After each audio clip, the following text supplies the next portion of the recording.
Hi, we're Laurie and Chris, and this is our tiny house on wheels, the Stuff Bus. Come in and check it out. Throughout the build, I tried to use as many recycled materials as possible. So I was searching through Facebook Marketplace, Gumtree, the local dump shop, and I even chopped up some of our old furniture from the house. All the pine cladding that I used on the ceiling and the walls I found on Marketplace. The guy had had it in his shed for years. It was from a house that had been demolished. And then all the timber on the dash and the bulkhead was actually our old bed. I previously made that from pallets. When we were designing the build, we really wanted to include all the modern comforts that were used at home. So one of them was a microwave, so we've got that hidden in here. And this is just an old sieve that I got from an antique shop. And then the only thing that Laurie had asked for, she didn't want anything else other than a bookshelf. So we've got that little thing in there. We wanted to have as much storage as possible, so I ran these overhead cupboards the full length of the bus. The brackets are made from galvanised sheet steel. These are offcuts of recycled scaffolding boards, and the mesh is from electrical cabinets that we got from the tip. And inside everything's organised in these little baskets, just to stop things rattling around while we're driving.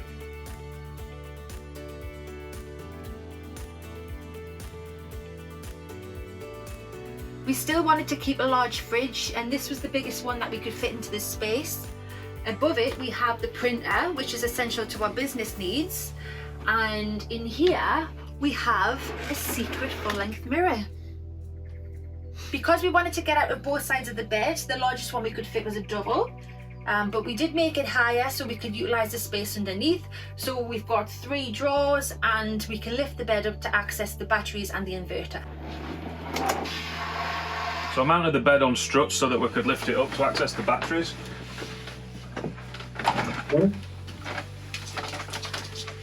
So all the electrical's just hidden under there.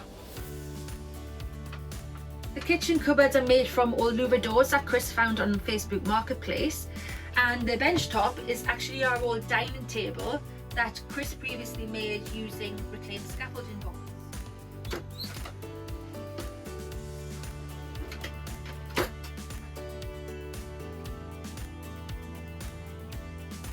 Because we wanted to separate the kitchen from the bedroom, we got this piece of black mesh from Bunnings and decorated it with some pictures and some leaves to give it a homely feel.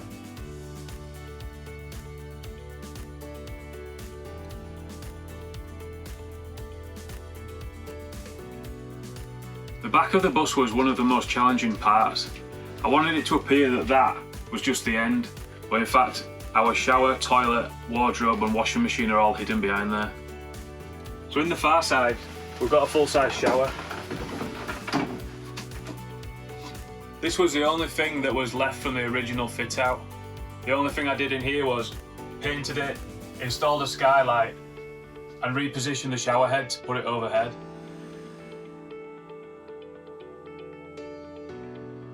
And just outside the door, I made a little spot for some towel rails. In the middle, we've got a homemade composting toilet and a cupboard to hide all the electrical.